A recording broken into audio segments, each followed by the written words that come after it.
Olá, começa agora o programa Trabalhador em Foco, gravado aqui diretamente das dependências do Sindicato dos Bancários no Rio de Janeiro. Hoje a gente vai falar sobre um tema bem complexo, a gente vai falar sobre interdito proibitório. Quem vai conversar com a gente hoje é o professor Paulo Renato Fernandes da Silva, que já falou com a gente sobre direito de greve, então você já conhece ele e a gente vai começar a falar sobre esse tema daqui a pouquinho. Fica com a gente.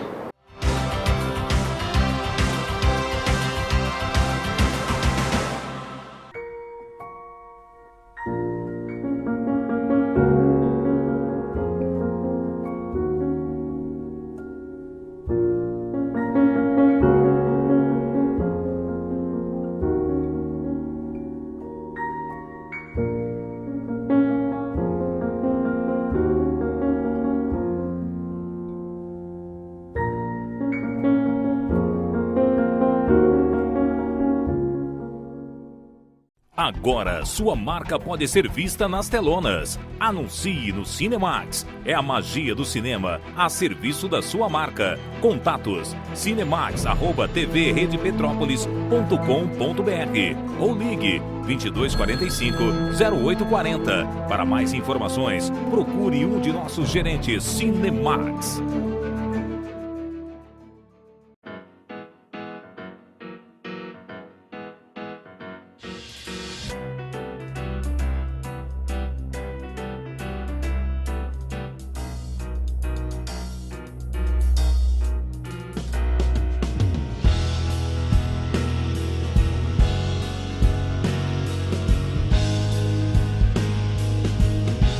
Marci e Júnior, fotografia.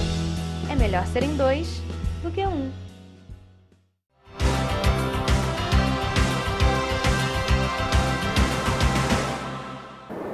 Estamos de volta com o programa Trabalhador em Foco e vamos dar início à nossa conversa com o professor Paulo.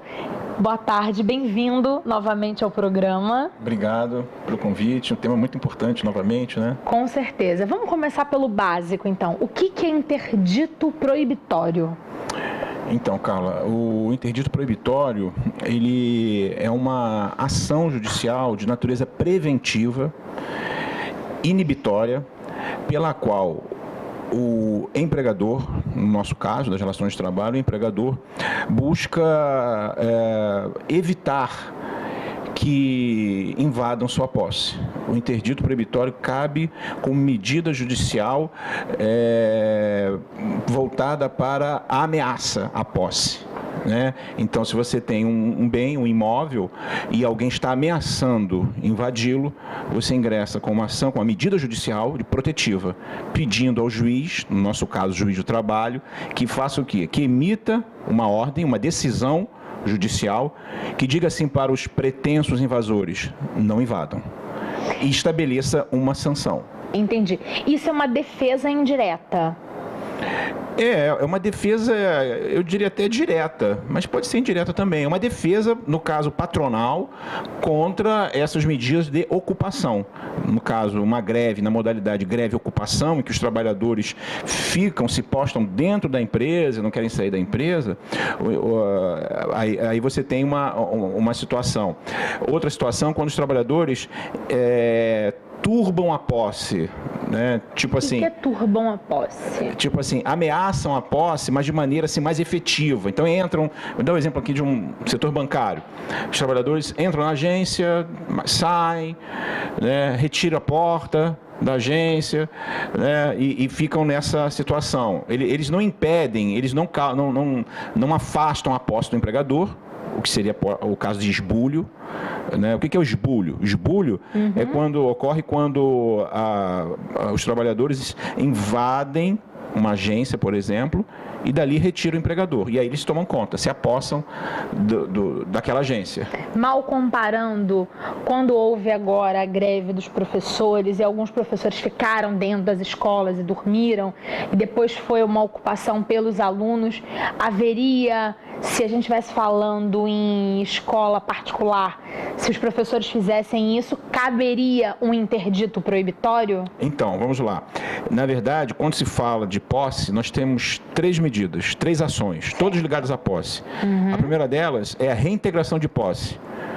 quando ocorre reintegração a gente de está posse? acostumado com esse nome. É muito comum, reintegração de posse, Quem a gente já comprou ouve. um imóvel habitacional e não conseguiu pagar, eventualmente perdeu aquele imóvel, enfim. Mas assim, no campo das relações de trabalho, a reintegração de posse cabe quando o empregador perdeu a posse. Ou seja, houve o esbulho. O esbulho é isso. É quando o empregador é afastado da posse do imóvel e as pessoas ingressam ali. Ele perdeu a posse do imóvel. Então ele pede a reintegração na posse do imóvel. Entendi. Ele tem a documentação de fato, né? Mas de direito ele não está conseguindo usufruir daquele bem. Porque as ações possessórias não se confundem com as ações petitórias, com o direito de propriedade. Jesus, isso é muito mais difícil que direito de greve. Mas vamos com calma que a gente consegue entender. Mas é tranquilo, olha só. O que acontece? O sujeito pode ser possuidor sem ser o dono. Porque ele tem um contrato de locação? Não, porque a posse é um fato. Ele ocupa aquele imóvel há 20 anos, 30 anos, há 5 anos. Ele é o possuidor. Certo. Ele é o possuidor. A lei garante ao possuidor a defesa da sua posse. Então a gente só está falando de posse, não de propriedade. Até porque, quando se invade, por exemplo, numa situação de relações de trabalho, né, aquilo que eu falei, quando você invade uma agência, os trabalhadores invadem a agência como uma forma de... Ou melhor, invadem não, ocupam a agência como uma forma de pressão, de greve. Isso é uma forma de greve. Certo. Então, é uma forma de greve. Então, quando eles ocupam, eles não estão querendo a agência para si. Não, de jeito nenhum. Diferentemente, eventualmente, do MST, que ele ocupa e diz, que a terra agora é minha. A terra é minha. Aqui não. No nosso caso, ele ocupa como estratégia de defesa dos seus interesses profissionais. Então, essa é a reintegração de posse, quando a pessoa perde a posse e quer retomar o imóvel, no caso de esbulho. A segunda ação é a manutenção da posse, quando você tem lá a sua propriedade, o exemplo da agência, e tem lá um pessoal querendo entrar na agência, e entrando na agência. Eles entram, dão uma volta, saem, eles ficam turbando, atrapalhando a sua posse. Assustando quase. Mas... Vai ou não vai? Mas entram ali e tal, aí pegam o negócio e tal, e ficam ali. Aí você ingressa com uma ação de manutenção da posse. Aí o juiz emite uma ordem dizendo, olha, não façam mais isso, sob pena de multa, por exemplo. E a terceira ação, né? Então veja, é uma gradação. A terceira ação é a mais, digamos assim, soft, mais suave, que é o interdito proibitório, que é uma ação que visa, o nome já fala, a proibir um ato, né? Eu vou interditar aquele ato. Então, na verdade, quando as pessoas estão ameaçando, quer dizer, elas não invadiram, não ocuparam, não estão ocupando e saindo, não, elas estão ameaçando. Por exemplo, estão fazendo um discurso. Vamos entrar, vamos ocupar. Ela está ameaçando, mas não concretizou ainda. Certo. Esse fato já rende ensejo a que o detentor da posse ingresse em juízo e peça uma medida judicial preventiva. Interdito é preventivo, interdito proibitório é uma medida preventiva, a fim de que eles não invadam, não ocupem a terra, o terreno, a agência. Entendeu? Certo. O programa Trabalhador em Foco é um programa que existe há quase 3 anos e desde que nós iniciamos a gente tem a pretensão de falar sobre direito de greve e interdito proibitório. Nós não nos conhecíamos, demoramos muitos contatos para conseguir marcar, agendar esse dia aqui, mas eu sempre ouvi os meus meninos dos sindicatos falando da importância da gente discutir o interdito, porque na avaliação deles, enquanto sindicato, o interdito é muito ruim. E eu estou começando a conseguir entender, tenho certeza que o nosso telespectador também, que é uma coisa complexa de fato. Só que assim, o fato de ter uma medida de interdito proibitório não cancela o direito de greve. Não tem nada a ver uma coisa com a outra. Tem nada a ver. Você pode parar de trabalhar com o interdito proibitório, você só não pode ocupar o espaço físico do empregador. É isso? É exatamente isso. O interdito proibitório é uma medida que visa apenas a preservar a posse do imóvel preventivamente. Então, quando o empregador vai para a justiça e ingressa com o interdito, ele fala assim, estão ameaçando entrar na minha propriedade. Eu não quero isso. Então, me dê uma ordem, tipo um salvo-conduto, né, para que isso não aconteça. para que eles não façam isso, né? Então, é isso. Assim, você concorda com isso? Quer dizer, essa questão é uma questão muito polêmica. Por quê? Porque se nós entendermos que a greve de ocupação é uma forma de pressão, né, é uma forma de exercer licitamente o direito de greve, né? Em tese, o interdito fica sem conteúdos, fica sem Por isso base. que os movimentos sindicais detestam tanto o interdito proibitório. Mas ele não se confunde com a greve, não impede a greve continua sem nenhum problema. Inclusive, a greve de ocupação na literatura é considerada uma greve lícita. O fato de você ocupar, não, claro, não depredando, não danificando, não prejudicando, além do fato da greve em si, né, não danificando nada da empresa e tal, é uma forma de realizar a manifestação grevista coletiva. Não tem nenhum problema. Em tese, não contamina a legitimidade da greve, né, mas sempre com esse cuidado. Os riscos são muito grandes. Quando você ocupa um bem alheio com uma coletividade, os riscos para o movimento sindical é grande. Sim, até porque, na verdade, a coletividade em si não se responsabiliza por. A responsabilidade fica em nome do sindicato, por exemplo. Se acontecer qualquer tipo de depredação. Sumir um documento, sumir valores, sumir... Então, quando você faz uma greve de ocupação, tem que ser uma greve bem consciente. Bem consciente. Tanto que alguns sindicatos até preferem, na ocupação, ao invés de fazerem a greve de ocupação, fazerem, por exemplo, a operação padrão. O que é a operação padrão? É aquela situação em que você vai nos detalhes do trabalho. Então, você atrasa o trabalho porque você cumpre toda a exigência que o contratante te pede para executar o seu trabalho, né? Só que isso faz o trabalho parar, demorar. E aí as filas lá, de repente é uma empresa que atende ao público, né? Se você faz um trabalho todo devagar lá para atender todos os requisitos, todas as análises que o próprio empregador exige, só que na prática você acaba não fazendo isso, isso é uma forma de greve, né? Então até quem é proibido de fazer greve, por exemplo, a polícia, né, o Supremo já disse, não cabe greve de servidor armado. Ou seja, a polícia não pode fazer greve, o exército não pode fazer greve, né? Mas eles fazem. Só que é uma greve diferente. É uma greve, a chamada operação padrão. O padrão do quê? Eles cumprem toda a legislação da atividade policial, em aeroporto e tal. E aí você olha assim, caramba, que fila enorme, está todo mundo esperando e tal, esse policial revistar isso. É uma operação murrinha. Tudo murrinhando, tudo uma forma de pressão. É uma forma de pressão. Assim como temos também a greve de braços caídos. Que é aquela situação em que o trabalhador está dentro da empresa, ele não sai da empresa, ele está dentro do seu local de trabalho, só que ele para de trabalhar durante alguns momentos. Ou para de trabalhar efetivamente, mas fica dentro da empresa, dá o horário de trabalho dele e vai embora. Temos também uma articulação da greve de braços caídos com a greve de rodízio. Então, rodízio que quando cada setor vai parando sucessivamente, né? Então, é uma greve. Então você combina com os colegas quem vai parar, quantas horas, quantos minutos, sucessivamente e tal. É uma modalidade também, né? Então você tem outras possibilidades de greve, né? Sem ser a ocupação. Mas a ocupação em si, ela por si só, ela não é ilícita. Agora, tem que ter cuidado com os riscos que ela pode gerar. A consciência de classe, a consciência sindical é muito importante nessa hora, para que todos tenham os mesmos propósitos, os mesmos objetivos, mutuamente se fiscalizem, no sentido de que aquela ocupação é uma ocupação voltada tida como uma estratégia de pressão grevista e sindical. Eu vou fazer um breve intervalo. A gente volta no próximo bloco, dando continuidade a essa conversa sobre interdito proibitório. Fica com a gente.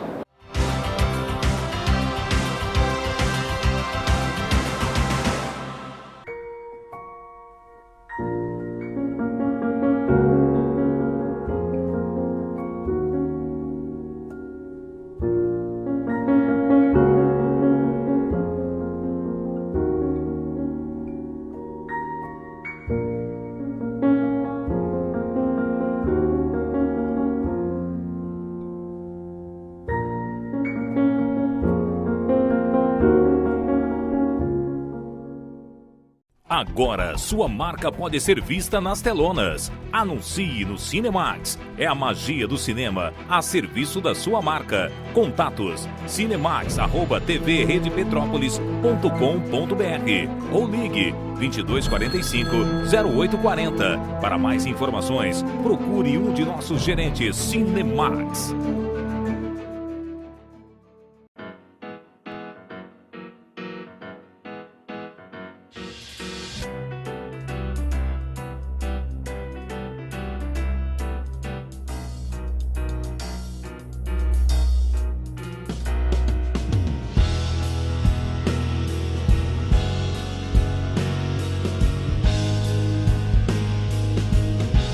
Marci e Júnior, fotografia.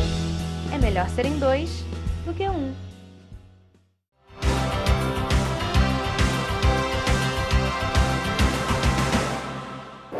Estamos de volta com o programa Trabalhador em Foco e vamos dar continuidade à nossa conversa sobre interdito proibitório. Professor, vamos para questões bem pontuais a respeito, já que a gente conseguiu entender o que é isso. Como é que é solicitado o interdito? O interdito é requerido por aquele que tem sua posse ameaçada. Certo. Né? Então, a gente está falando do patronal. No caso do patronal, o empregador percebendo que há efetiva ameaça de ocuparem a sua posse, né? Ameaça a sua posse, ele pode se dirigir ao judiciário, à justiça, né? E pedir um provimento judicial que impeça essa ocupação, essa invasão. Essa solicitação, ela pode ser aprovada ou não? Sem dúvida, é uma ação judicial. Como qualquer outra? Como qualquer outra, embora especial. É especial, né? Tratado no CPC, no capítulo dos procedimentos especiais, no novo CPC, inclusive, né? Uhum. Mas ela é uma ação. Então, na verdade, você ingressa com a ação, pede o provimento, né? E o juiz vai avaliar se concede ou não. Certo. Né? Essa avaliação é feita pelo juiz, ele que aprova ou não. Isso. Inclusive, se ele entender que não estão presentes elementos probatórios suficientes para apreciar naquele momento, ele nega ou depois aprecia, manda ouvir a parte contrária, enfim, né? Maravilha. Com o interdito proibitório em mãos, se o movimento sindical, se os trabalhadores em situação de greve, eles optam por, da mesma forma, ocupar esse espaço, o que pode acontecer na prática? Aí tem que ver o que prevê a decisão que concedeu o interdito proibitório. Certo. Normalmente são fixadas multas diárias por dia de descumprimento. Né? Então, aí tem que avaliar o que pode. A lei prevê que você pode adotar medidas atípicas para a garantia da efetividade da decisão judicial. Há uma decisão judicial dizendo para não invadir. Se a pessoa invade, ela está cometendo algum tipo de crime. Não seria crime, mas está descumprindo uma decisão judicial. Certo. E nesse caso, normalmente isso se resolve através de uma penalização econômica, quer dizer, multa, e também, eventualmente, a utilização da força pública, da força policial, para a retirada daquelas pessoas que descumpriram a ordem. Certo. Digamos que o interdito proibitório foi aprovado pelo juiz, mas o movimento sindical, o sindicato em si, acredita que, de fato, a ocupação vai ser a única forma de conseguir as suas solicitações. Existe uma forma do sindicato solicitar a revogação do interdito proibitório? Existe. O sindicato pode fazer basicamente duas coisas.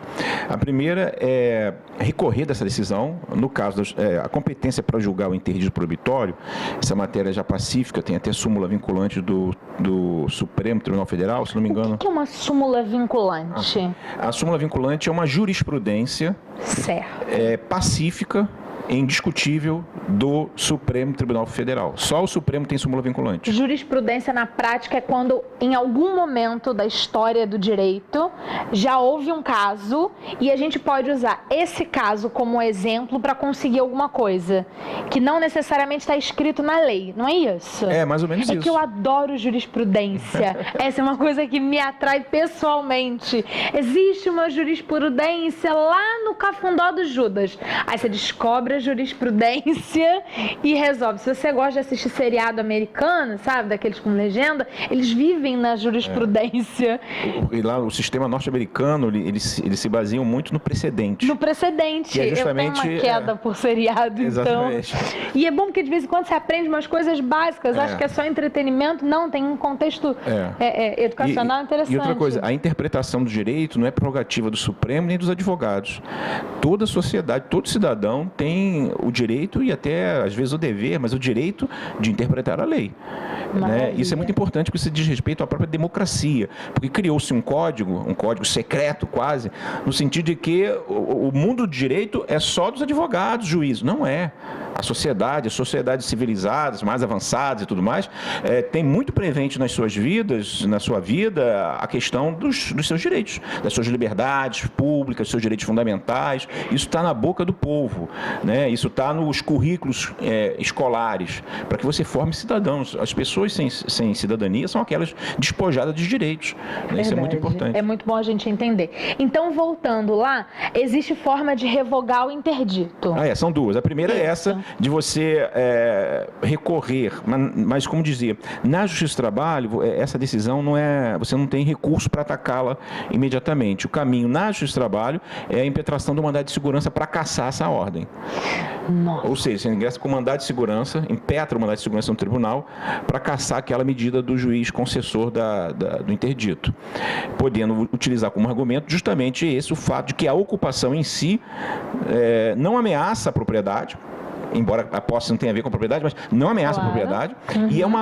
E a ocupação, na verdade, é um meio legítimo e constitucionalmente albergado de pressão sobre o capital. Nesse caso, os trabalhadores, junto com o sindicato, ele está tentando juridicamente encontrar a melhor forma de exercer o seu direito de greve. Exatamente, é isso? E a segunda via, Carla, só para não perder o ensejo, a segunda via é ingressar com um pedido de reconsideração junto ao próprio juiz concessor, né, na vara do trabalho. Então, se aquele juiz, sei lá, o juiz da 12ª vara do trabalho concede um interdito proibitório, né, então você pode ir para o tribunal com mandado de segurança para cassar essa ordem e pode também conversar com o juiz, fazer uma petiçãozinha comum, simples, e conversar com o juiz. Que é mais fácil, então. Sem dúvida. Pedir ele a revogação, explicar os motivos pelos quais você acha que isso deve ser revogado. Ele pode revogar? Sem dúvida. Essas medidas são todas transitórias, precárias, entendeu? Então ele pode, ouvindo a outra parte,